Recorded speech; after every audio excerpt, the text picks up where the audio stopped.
శివానందం. శివానంద లహరి నుంచి మొదటి పద్యం చదువుకుందాం.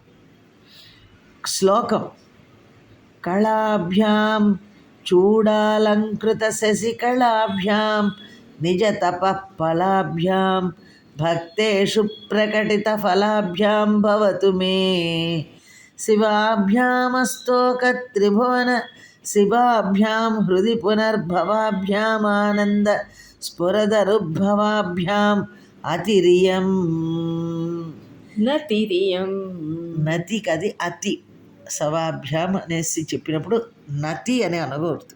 సకల విద్యాస్వరూపులను సిగలచే అలంకరింపబడిన చంద్రరేఖలు గలవారును తమ తమ తమ తపఫలములుగా ఒకరికొకరు పొందబడిన వారును భక్తులకు కర్మఫలాదులను ప్రసాదింపచేయువారును ముల్లోకములకు అత్యంత శుభదాయకులుగా ఉండువారును తలచినంతనే హృదయమందు మరల మరల ప్రసన్నులగువారును ఆనందముతో పాటు స్వరూప సాక్షాత్కారానుభవమును కూడా కలగజేయవారును అగు ఆది దంపతులైన పార్వతీ పరమేశ్వరుల కొరకు ఇదే నా నమస్కారము.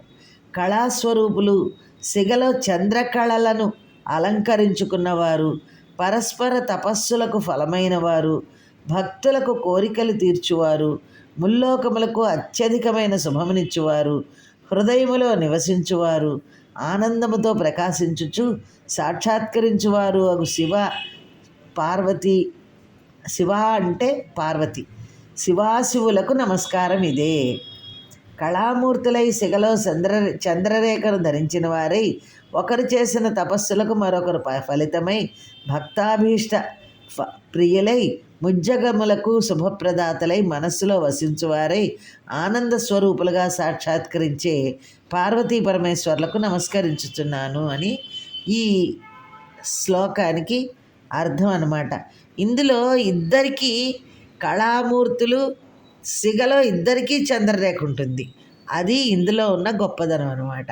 ఈ శ్లోకంలో ఉన్న గొప్పతనం ఇద్దరి యొక్క కళల్ని, సిగలో ఉన్న చంద్రరేఖని వర్ణించారు శ్రీ ఆదిశంకర్లు.